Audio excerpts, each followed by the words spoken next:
नमस्कार दोस्तों, welcome back to our channel. Friends, मैं आप सबका अपने चैनल स्टॉक्स फॉर लाइफ पे बहुत स्वागत करता हूं। Welcome to STFL family. DFL members, कल से बाजार स्टार्ट हो रहा है। कल से एक नया ट्रेडिंग वीक हमें देखने को मिलेगा और उसके 2 वीक के बाद अर्निंग का माहौल स्टार्ट होगा। लेकिन इसी बीच में दोस्तों कल से आईपीओ का बौछार भी स्टार्ट हो रहा है। निफ्टी ऑल टाइम हाई पे है, तो कंपनी पीछे कैसे रह सकती है। तो इसके पहले मैंने सोना कॉमस्टर को कवर कर दिया था। मैंने बताया था एकदम पैसा लगाइए फॉर लॉन्ग टर्म में और लिस्टिंग गेन के लिए भी। लेकिन इसी बीच में मैंने श्याम मेटलिक आईपीओ कवर नहीं किया था, तो फटाफट मैं इसी वीडियो में कवर करूंगा। उसके साथ साथ बहुत सारे स्टॉक्स का बाइंग लेवल बताऊंगा जहां पे उसमें हलचल होने की उम्मीद है। बहुत कुछ सीखने को मिलेगा। चैनल फर्स्ट टाइम होंगे सब्सक्राइब कर सकते हैं इस तरह क्वालिटी कंटेंट को सबसे पहले एक्सेस करने के लिए। इस डाउट्स आपके जितने भी थे मैंने कवर कर दिया है कि ऑल टाइम हाई पे पोर्टफोलियो कैसे बनाएं, फोमो से कैसे बचें। 20 लाख का पोर्टफोलियो, 8 लाख का पोर्टफोलियो, 1 लाख का पोर्टफोलियो मैंने कवर कर दिया है। बहुतों के पास नहीं पहुंचे नोटिफिकेशन, जाके ज़रूर देखें। एकदम दोस्तों फाइनेंशियल वर्ल्ड का नॉलेज एकदम भर दिया गया है, आपको बहुत ही बेनिफिट हो सकता है। Now without dealing any for time, let's begin. Shyam metallic IPO के बारे में डिस्कस करें। आपको पता है कि मेटल सेक्टर से बिलोंग करता है, आपको समझ में आ ही गया होगा। तो अगर आप देखें तो अभी तक का जो प्रीमियम हमें देखने को मिल रहा है, तो जी हाँ दोस्तों, काफ़ी अट्रैक्टिव देखने को मिल रहा है। प्रीमियम 40% के आसपास है। अगर आप इनके जो प्राइस वैल्यू से देखें तो उस हिसाब से प्रीमियम में बोलूँगा काफ़ी हद तक हेल्दी देखने को मिल रहे हैं। यस, लॉन्ग टर्म के लिए फिनेंशियल्स मैंने देखे उतने प्रॉमिसिंग नहीं है, लेकिन यस अगर आपको जाना है लिस्टिंग गेन के लिए तब को जा सकते हैं। लेकिन यस ध्यान रखिएगा, अगर आपको लॉन्ग टर्म बेट खेलना है तो उससे अच्छा मुझे सोना कॉमस्टर लगता है। तो बात की जाए लिस्टिंग गेन के फ्रंट में सही चल रहा है, लेकिन ध्यान रखिएगा ये मार्केट के सब्जेक्ट से बिलोंग करता है। जिस हिसाब से मार्केट में अप एंड डाउन होगा उसी हिसाब से होगा। तो निफ्टी ऑल टाइम हाई पे है तो आईपीओ का बाजार गर्म होता है। तो इसी बीच में फॉर लॉन्ग टर्म सोना कॉमस्टर इससे बेटर होता है। डोडला डेयरी आईपीओ की बात की जाए तो उसमें भी हमें ठीक ठाक प्रीमियम देखने की उम्मीद है, तो उन सब में प्रीमियम ले जा सकते हैं। लेकिन लॉन्ग टर्म की बात की जाए तो सोना कॉमस्टर की बात की जाए वो बेटर दिखाई पड़ता है। लेकिन ये शॉर्ट टर्म में इसका बेनिफिट भी उठा सकते हैं और लॉन्ग मतलब शॉर्ट टर्म में श्याम मेटलिक आईपीओ को भी आराम से सब्सक्राइब कर सकते हैं और आराम से अगर आपको मिल जाएगा, लकी होंगे तो आराम से प्रॉफिट बुकिंग भी कर सकते हैं आप। इस भारतीय एयरटेल के बारे में डिस्कस करूं, ऑफ कोर्स दोस्तों हमारा इसमें अभी भी ट्रेड लिया हुआ है और इसमें हमने होल्ड एंड कंटिन्यू कर रहे हैं। बीच में बहुत बार दोस्तों ये 520 के आसपास भी गया था। लास्ट डे की बात की जाए तो 541 के ऊपर सर्वाइव कर रही है। कंपनी के बारे में डिस्कस करें तो आने वाले कल में जैसे ही 5G आएगा कंपनी आपको नया उड़ान देखने को मिलेगा। इनके फाइनेंशियल्स में बोलूँगा काफ़ी हद तक सुधरते हुए दिखाई पड़ रहे हैं। अगर दोस्तों इनके Q4 के नंबर्स की बात की जाए तो नंबर्स मोरलेस ख़राब नहीं थे। उसके बाद स्टॉक में एक रेंज बाउंड देखने को मिला, तो मेरे हिसाब से करेक्शन का जो फेज था ओवर हो चुका है और गाइस स्टॉक पूरा उड़ान के दौर पे है। अगर 550 के ऊपर क्लोजिंग देता है तो गाइस आने वाले कल में 600 का टारगेट जो हमने सोचा है वो हिट हो जाएगा। तो आपकी मर्जी है, आप चाहें तो लॉन्ग टर्म के लिए भी सोच सकते हैं। लेकिन यस काफ़ी वोलेटाइल स्टॉक है। लेकिन दोस्तों मुझे लगता है कि ख़राब जो होना था भारत एयरटेल में वो हो चुका है और टेलीकॉम में दो ही बचने वाले प्लेयर है, एक है जियो और दूसरा है भारत एयरटेल। तो आपके पास है होल्ड एंड कंटिन्यू कर सकते हैं, चाहे तो सीएमपी में बाई कर सकते हैं। लेकिन ध्यान रखिएगा उछल कूद करता है। लेकिन यस डाउनसाइड की पॉसिबिलिटी बहुत ही कम है और ह्यूज पोटेंशियल है, बिकॉज इनके जो लॉस थे प्रॉफिट में कन्वर्ट हो चुके हैं, रेवेन्यू में बढ़ रहा है। तो मेरे हिसाब से फॉर लॉन्ग टर्म आने वाले कल के लिए एक गेम चेंजर बन सकता है। तो आपको अगर इसके फाइनेंशियल्स ओके लगते हैं देन जा सकते हैं, लिए हुए तो आराम से होल्ड एंड कंटिन्यू करें। गाइस क्या आपकी बार विप्रो 600 पर बात की जाए लास्ट डे की तो हमें फ्लैट देखने को मिल रहा था और लास्ट डे दोस्तों हमें ज़्यादा उसमें उछाल देखने को नहीं मिला था कि दूसरे जो आईटी कंपनी है उसमें काफ़ी तेजी आ गई। बात की जाए ब्रोकर्स की तो इन्फोसिस को लेकर और एसएल टेक को लेकर काफ़ी बुलिश दिखाई पड़ रहे हैं। और दोस्तों मैंने बहुत दिन पहले से 1 महीना पहले से बताया था कि इन्फोसिस और एसएल टेक में आपको मौका मिल रहा है। तो विप्रो के बारे में डिस्कस करें, बहुत ही शानदार कंपनी है। इनके लेटेस्ट एक्विजिशन के बाद इसमें काफ़ी रैली आ चुकी है। तो मेरे हिसाब से आने वाले Q1 Q2 में भी रैली संभव है। लिए हुए तो आराम से होल्ड एंड कंटिन्यू करें और लेना चाहते हैं तो ले सकते हैं, मर्जी आपकी। लेकिन दोस्तों अभी मार्जिन की वाइज बात की जाए तो मुझे इन्फोसिस में और एसएल टेक में ज़्यादा अपॉर्चुनिटी दिखाई पड़ती है। सेम जैसे ऐसे नंबर्स हमें देखने को मिले LTI, आपको पता है कि बीच में हमने एक स्विंग ट्रेड कॉल दिया था 3600 के लेवल पे, एकदम स्ट्रांगली रिकमेंडेशन की थी आपको लेना है तो ले सकते हैं और एकदम बहुतों ने लिया था। तो गैस आपने वेट किया तो अपने मज़ा देखा। 600 रुपये गैस ये स्टॉक महंगा हो चुका है अब, इसीलिए होता है एक्शन लेना होता है। इनके Q4 के नंबर आए थे, नंबर आउटस्टैंडिंग थे। हमने भी गए 3600 के लेवल पे ऐड किया था, ऑल्दो बहुत ही पुराने समय से इसको होल्ड करते हैं। इन कंपनी की बात की जाए तो अभी 200 क्रूशियल लेवल पे है। तो लिस्टिंग हुई है गाइस, 500% का इस कंपनी ने रिटर्न दिया है और आप देख सकते हैं कि इधर पे बहुतों के पास मौका मिला था और गाइस एकदम ब्रेकआउट के वर्ज पे हम Q1 के नंबर्स के आने के पहले आपको ज़रूर दिखा सकता है। तो कंपनी की बात की जाए तो फॉर लॉन्ग टर्म बहुत ही शानदार कंपनी है।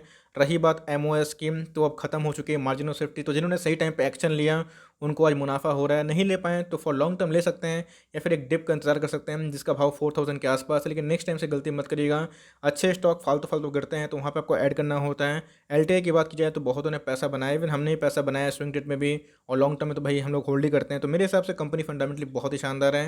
अगर आप लॉन्ग टर्म सोचते हैं तो अभी भी ऐड कर सकते हैं या फिर एक डिप का इंतजार कर सकते हैं कि वो उनके पहले गैस मुझे लगता है कि एक नया हाई ज़रूर बनाएगा। आइनॉक्स की बात की जाए, इनके क्यूआईपी संपन्न हो चुके हैं 300 करोड़ के आसपास, और उसी के बीच में आने वाले जैसे ही अनलॉकिंग का फेस शुरू होगा तो यहाँ पे दोस्तों एक हलचल हो सकती है। सेम गाइस पीवीआर और आइनॉक्स को लेके बहुत लोग ऑप्टिमिस्ट हैं, और ऑफ कोर्स होना भी चाहिए बिकॉज अनलॉकिंग का फेज स्टार्ट होगा तो बहुत लोग थिएटर में जाएंगे। लेकिन क्वेश्चन इधर पे यही है कि कितना ये जनरेट कर सकता है, वो सबसे इंपॉर्टेंट है, क्योंकि लोग थिएटर में कब जाएंगे जब अच्छी मूवीज़ आएंगे। तो अगर आप ओटीटी के बढ़ता खतरा से ओके हैं दिन जा सकते हैं। मैं इसको रिपीट इसलिए करता हूँ कि बहुत लोग यस मुझसे निराश भी रहते हैं कि सर आप ये बात क्यों बोलते हैं। तो ऑफकोर्स जो बात फैक्ट है वो बताना ज़रूरी है, बिकॉज हमेशा कोई स्टॉक का ऐसा नहीं कि सिर्फ तारीफ़ ही करना है। जहाँ पे डेंट है, जहाँ पे फिनेंशियल्स या फिर फंडामेंटल्स में चेंजेस आ सकते हैं अपकमिंग टाइम्स में, तो वो बताना ज़रूरी है, तब आप प्रॉपर एनालिसिस कर पाओगे। और अनबायस्ड होकर ओपिनियन देना तो मेरा फ़र्ज़ है। तब अगर उससे ओके हैं दिन जा सकते हैं। स्टॉक क्वालिटी में कोई कमी नहीं है।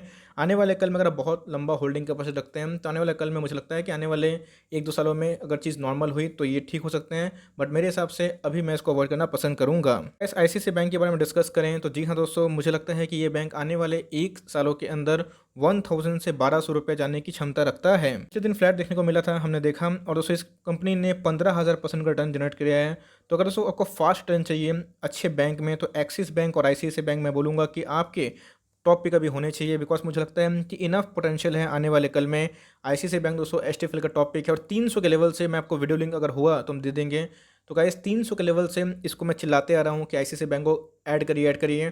300 के लेवल से गाइस आईसीआईसीआई बैंक अभी 636 का स्टॉक हो चुका है, और अगर आप अभी भी लेते हैं तो ऑफकोर्स ठीक है, एक डिप आता है 600 के आसपास और अच्छी एंट्री लेवल हो सकती है, और काफ़ी वोलेटाइल है दूसरे बैंक से और गिरता भी कुछ ज़्यादा ही है। तो मेरे हिसाब से आईसीआईसीआई बैंक बहुत ही शानदार कंपनी है।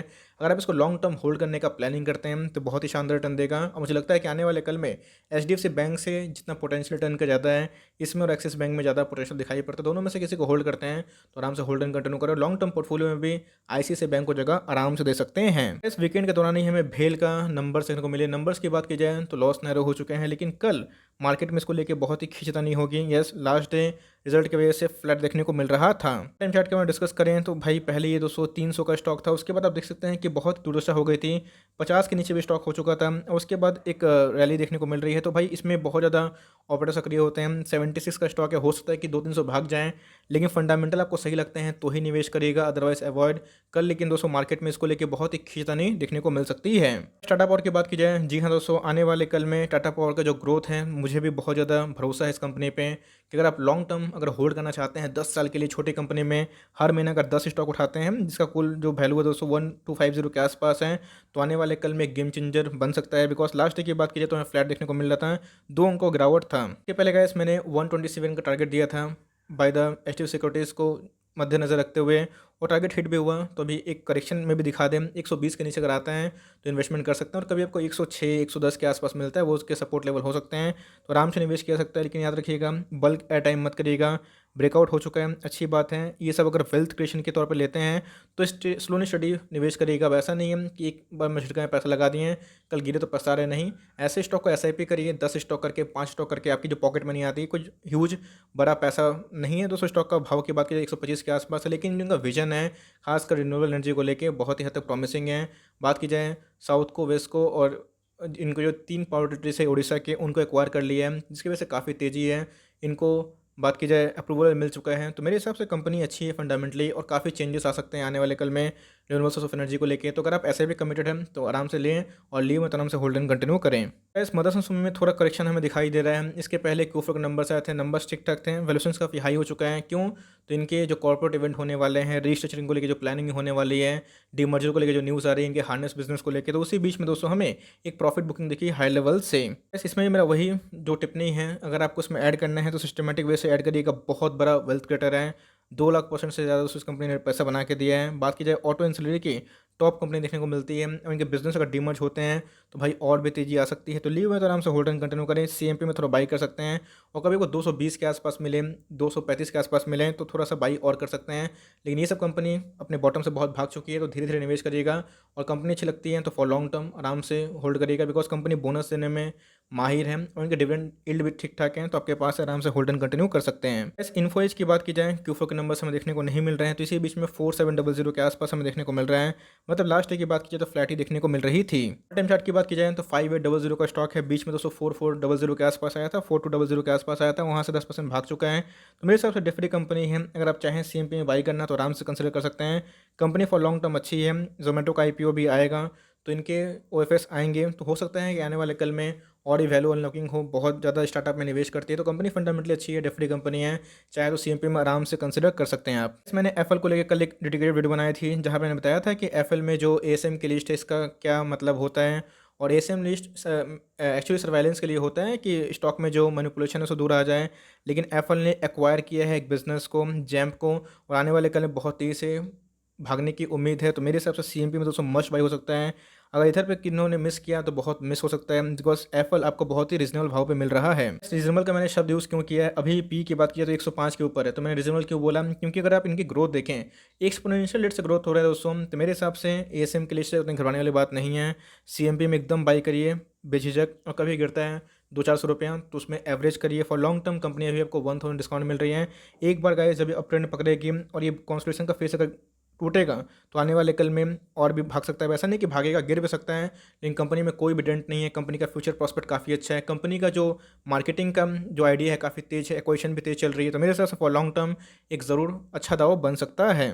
इस बात की जाए 21 जून को ग्लैंड फार्मा को फुटसी रसल के जो लिस्ट में शामिल किया जाएगा, इसको आईआरसी को लेके तो अच्छी न्यूज़ देखने को मिल रही है। $600 मिलियन का इन्फ्लो आने की संभावना है। लास्ट डे की बात की जाए तो फ्लैट देखने को मिल रहा था। जब से आईपीओ हमें देखने को मिल रहे हैं तब से बात की जाए 73% रिटर्न दिया है, कंपनी बहुत ही शानदार हमें देखने को मिलती है। और बात की जाए यस, इस कंपनी का जो पेरेंट बैकग्राउंड है चाइनीज़ है, तो कोई दिक्कत वाली बात नहीं है। फंडामेंटल्स वाइज बात की जाए तो काफ़ी अच्छी है और काफ़ी हद तक ग्रोथ संभव है। तो लॉन्ग टर्म के लिए अगर आप लेना चाहते हैं इसको तो आराम से कंसिडर कर सकते हैं। मेरे पोर्टफोलियो का स्टॉक नहीं है, बट दोस्तों कंपनी अच्छी है, मैं इससे प्रेफर डेविस लैब करता हूँ और उधर पे ही दोस्तों मेरे पैसे हैं। तो मेरे हिसाब से कंपनी फॉर लॉन्ग टर्म बहुत ही प्रॉमिसिंग है। अगर आपके पास है आईपीओ से लिए तो आराम से होल्ड एंड कंटिन्यू करें, टारगेट्स बहुत ही ऊपर हैं। इस बजाज ऑटो की बात की जाए बहुत ही शानदार कंपनी है। ऑटो सेक्टर में थोड़ी सुस्ती थी और Q1 में थोड़े से नंबर डेंट आ सकते हैं, बिकॉज रीजनल लॉकडाउन की वजह से सबको घाटा थोड़ा हुआ है। लेकिन दोस्तों फिर भी 4000 के ऊपर है, डेट फ्री कंपनी है और ऑटो में बहुत ही शानदार कंपनी देखने को मिलती है। की बात की जाए ऑल टाइम चार्ट देख सकते हैं फ्रेंड्स कि कैसे इस कंपनी ने पैसे बना के दिए हैं। तो मेरे हिसाब से कंपनी का जो डिविडेंड यील्ड है काफ़ी अच्छा है। कंपनी दोस्तों फ्रेश ब्रेकआउट दे सकती है, 1 लाख करोड़ से ऊपर की मार्केट कैप है और 3% से ऊपर डिविडेंड यील्ड है। तो मेरे हिसाब से अगर आपको ऑटो में कोई कंपनी चाहते हैं तो ये हो गए, हीरो मोटोकॉर्प हो गए, टाटा मोटर्स भी ऑफ कोर्स अभी आने वाले कल में ईवी के लाइक 200 गुजरेंगे, तो ये सब कंपनी अच्छी है। आपके पास अगर पोटेंशियल है होल्ड करने का इतनी महंगी कंपनी को, तो आप आराम से होल्ड एंड कंटिन्यू कर सकते हैं। मार्जिन वाइज बात की जाए तो हमें हीरो मोटोकॉर्प में ज़्यादा दोस्तों मार्जिन दिखाई पड़ता है। इस बहुतों के ब्रोकर ने एएसएम लिस्ट में इसको दिखा रहा है, क्योंकि इसमें बहुत रैली आ चुकी है। अब कोई स्टॉक 275 के बॉटम से 700 चला जाएगा, 10 गुना है ना, तो ऑफकोर्स उसमें एक रैली पॉसिबल अगर होती है तो क्यों भाई, तो उसमें फिनेंशियल्स अच्छे हैं तो उससे कोई घबराने वाली बात नहीं है। लास्ट डे की बात की जाए तो फ्लैट देखने को मिल रहा था, 1.5% की गिरावट थी। जब से लिस्टिंग हुई है भाई साहब, आप देख सकते हैं कि 360% का स्टैंडर्ड कंपनी ने रिटर्न दिया है। तो भाई मैं चाहता हूँ कि थोड़ा गिरें कि और थोड़ा ऐड कर पाऊँ, तो मैंने एस्टेल से थोड़ा प्रॉफिट बुकिंग किया था और इधर पर थोड़ा निवेश किया था, और भाई दोनों रिवॉर्डिंग है। तो मेरे हिसाब से कंपनी बहुत बॉटम से भाग चुकी है, इसलिए सर्वाइलेंस मोड पर कभी कभी आ जाती है। तो बेस्ट बैंक लेवल 700 के नीचे हो सकता है, सीएमपी में चाहे तो उसे ऐड कर सकते हैं, और कभी गिरता है 650 के आसपास, 640 के आसपास, तो 670 के आसपास। तो ये हर एक 30-30 का जो गैप है आपके लिए वंडरफुल हो सकता है। फॉर लॉन्ग टर्म कंपनी में कोई भी डेंट नहीं है भाई, कंपनी की फाइनेंशियल बहुत ही हेल्दी है, इनके प्रॉफिट मार्जिन बहुत ही अप है, बहुत ही प्रॉफिट कमाने वाली कंपनी है। तो आपके पोर्टफोलियो में अगर है तो आराम से कोई घबराने वाली बात नहीं है। एएसएम लिस्ट इशू होता है उसका हट भी जाता है, लेकिन कंपनी लॉन्ग टर्म के लिए बहुत ही प्रॉमिसिंग है। इस बजाज फाइनेंस के मैं डिस्कस करूँ, Bajaj Finance one of the STFL का सुपर टॉपिक स्टॉक है, और बीच में दोस्तों इसको लेके बहुत सारे नेगेटिविटी हमें देखने को मिल लेते हैं, लेकिन उसके बावजूद भी 6115 के आसपास देखने को मिल रहा है। लास्ट डे की बात की जाए 28 अंकों का उछाल था। इस मार्केट से जो नेगेटिविटी आती है उसको क्लच करना है, कंपनी के पोटेंशियल पे देखना है। फ्रेश ब्रेकआउट दे दिया है तो बहुतों के हाथ से मौका निकल गया। बीच में गए से 5500 के आसपास था, 5700 के आसपास था। मैंने बताया था कि आपको एड एंड डिप्स करना है और इसको बाइंग करना है, ये सब आपको बुढ़ापे की लाठी बनने की ताकत रखते हैं। तो मेरे हिसाब से कंपनी फंडामेंटली वेरी स्ट्रांग है और 6000 के आसपास कभी आता है तो ऐड कर सकते हैं। अब बहुतों की रैली छूटी, कोई दिक्कत नहीं है, एसआईपी करिए। और कभी गिरता है तो ऐड कर लीजिएगा।